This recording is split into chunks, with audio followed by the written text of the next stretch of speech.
Fit is a look. This is fitness.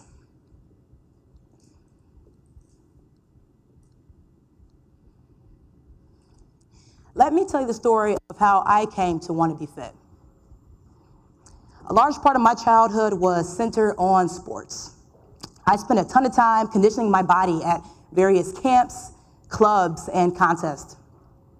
I worked hard in practices with aspirations of playing at a high level one day. And like many young athletes growing up, I wanted to be like the pros.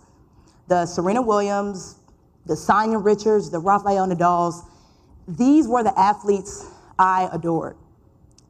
Not solely because they were incredible talents, but mainly because they looked freaking awesome competing in their arenas.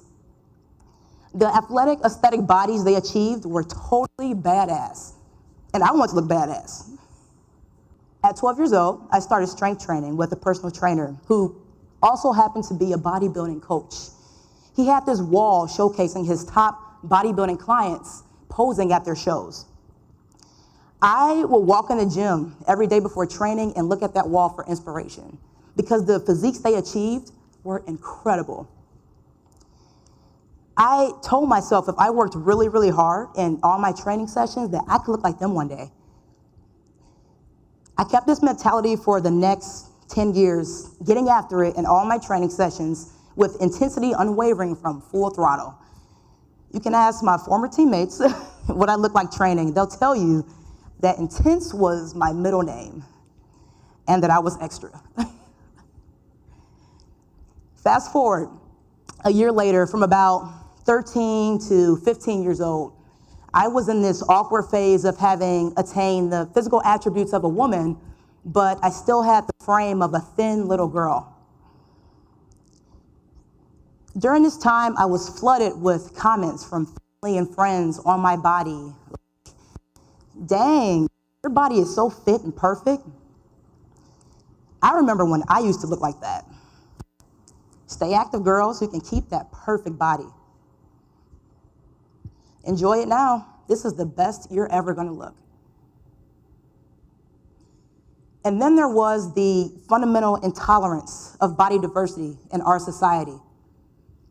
Thin waistlines, flat tummies, thigh gaps, round, toned butts, but not too big.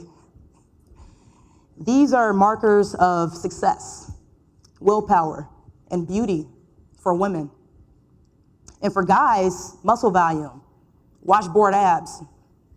Those are markers of strength, work ethic, popularity, and athleticism. I mean, the pressures are unavoidable. These are the standards in our media. So with all that being said, I've pretty much obsessed over keeping it tight most of my life by any means necessary. Maybe the story sounds familiar to you. Maybe you've had similar experiences. Or have you ever felt like fit was somehow tied to your success or self-worth? Maybe you're raising your eyebrow at me thinking, wow, this is coming from a former athlete, a trainer, a fitness influencer? Well, yeah. These body ideals affect everyone, especially athletes, trainers, and fitness influencers who are expected to have the fit look. Throughout high school and most of my time as a collegiate athlete, I spent more time than I like to admit pursuing the fit look, chasing the perfect body, obsessing over too much conditioning in the gym. I mean, maybe I could have been a better athlete if I could have focused all that energy on actual sport performance and skill work stuff. Whoops. Well, at 22, it hit me. It was an injury in the weight room that gave me new perspective. I had a squat accident that set my hip into severe misalignment, completely disrupting how my lower body functioned. I couldn't flex at the hip without sharp pain. I couldn't do any more lower body workouts, and I couldn't walk or sleep without discomfort or sharp pain. This accident screwed up a critical piece of my lifestyle. Imagine the most essential part of your being getting stripped away from you in an instant. Crippling injuries, by the way, are a common source of competitive athletes' experiences with depression, and this was the case for me. A long, inconvenient journey back to movement health began for me. I went to many doctors, chiropractors, massage therapists, physical therapists, you name it. This was a challenging couple of years for me, but also very eye-opening and humbling. You see, being fit was how I defined myself, and now I couldn't really make that happen because I struggle even getting around.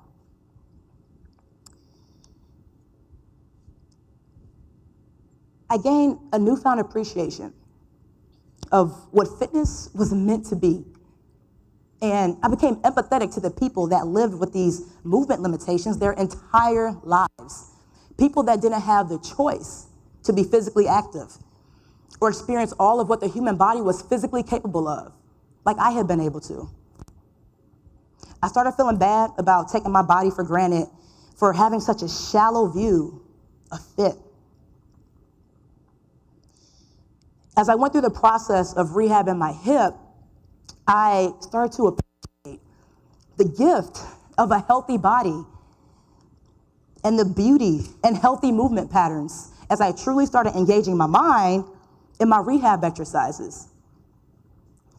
My journey reshaping my body reshaped my definition of fit. No longer was fit describing a look to me, but rather a body that could do things, that could move around like these.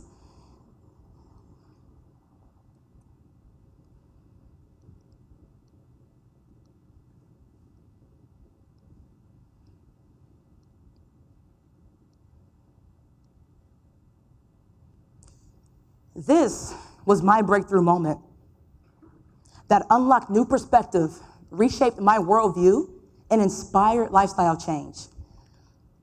Being fit was not about the look. Being fit was the ongoing active strive toward optimal physical well-being. During my time rehabbing, I gained a deeper appreciation of functional fitness. And I promised myself that once I was fully healthy, I would commit all my training to purposeful movement rather than kill yourself, die workouts. I feel that, technically fit is functionality related. And I'm thinking about Charles Darwin and his definitions of fit. If he were still around, I don't think that he would be referring to the leanest, most aesthetic person as the one most fit for survival. Even the current research bolsters this alternative view of fit. A 2005 study showed that excessive time spent in the gym and appearance-driven workouts, like oftentimes cardio machine training, are associated with negative body image, self-objectification, and disordered eating. The exercises that are commonly used and repetition abused in aesthetic-focused workouts are isolation exercises, such as the military press, the leg extensions, preacher curls, and crunch variations like these. Also popular are HIIT exercises such as the kettlebell swing, high rep box jumps, and other high-low plyometrics, and any circuits or WODs that train literally every energy system at once. Now, these exercises may help tone your abs, your arms, your butt, your legs, and they may even help burn a ton of calories. But unless you have awesome posture, range of motion at all your joints, zero joint pain, basic strength and muscle endurance, and pretty good coordination, balance, and body awareness, and awesome stability and form in positions like these.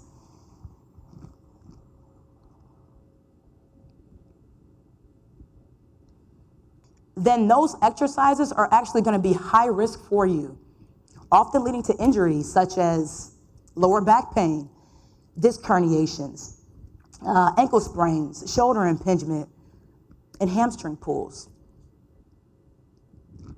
Why not take a step back from the high rep, high intensity training and maybe go back to those unsexy functional movement exercises that your body is probably craving, like my grandma would do. Let me go back to my childhood for a second to explain what I'm talking about. So I spent most of my summers at my grandma's place growing up with like 10 of my cousins and my sisters. My grandma loved her some health fitness. That's what she would call it, health fitness.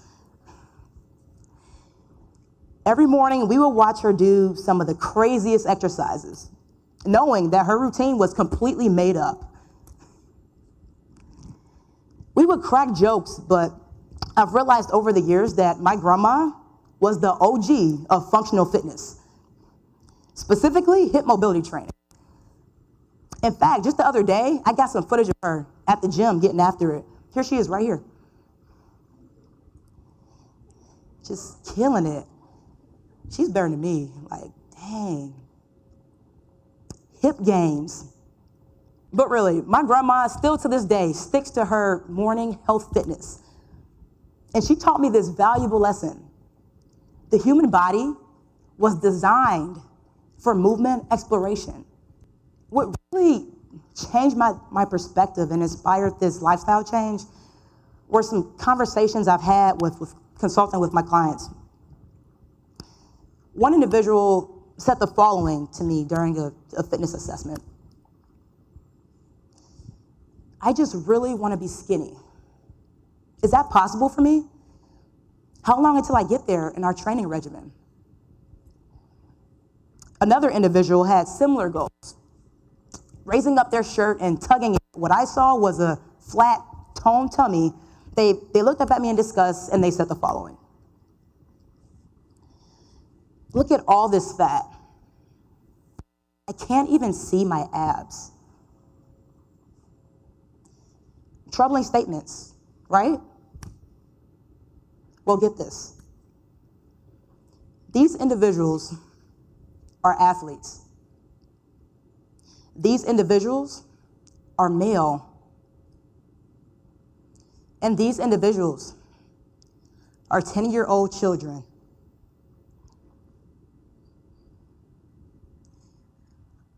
Sadly, I have many examples like this, guys, but hearing this from these two broke my heart. They're just kids. This is a cultural problem. Are you surprised that eating disorders, depression, and anxiety are prominent in our society among adolescents and young adults? I'm not. And mind you, this talk has been focused on fit goals. The cultural preoccupation with getting skinny is another complex issue. My lifestyle has changed a lot since my breakthrough moment. My workouts are more like playtime. They're less rigid, gym-centric, and body part focused, and now more about posture and breathing awareness. Total, complete core strength, coordination, balance, stability, and just straight up movement flow or movement exploration. My coaching style has changed. It is now most important to me to cultivate positive body image and understanding of proper movement patterns when I work with people. If I could get the physique-focused person to get excited about changes and improvements in their functional movement health, that's a win for me. The significance of positive self-talk and celebrating personal improvements was ingrained in me a long time ago through sports. I practice be at your best mentality in all my fitness training and in my life in general. And I intend on spreading this value, not idealistic physique goals, with my influence in the fitness world. Now, people may say, oh great, another trainer preaching that body ideals are trivial while she's standing up there blessed with an athletic body type. Most of us aren't that lucky. I've never experienced a lean body or abs. Well, let me tell you something. I worked my ass off for this body. Don't get it twisted. I don't care what kind of genetics you have, you still gotta put in the work. And you think having a six-pack is gonna somehow solve all your problems, make you happy? No, I've been there. That process is a very restrictive, lonely, and a hungry place. And again, you still gotta put in the work. Listen, stop chasing the fit look and start chasing a fit body. When your definition of fit changes to that ongoing active strive toward optimal physical well-being, your quality of life will become better.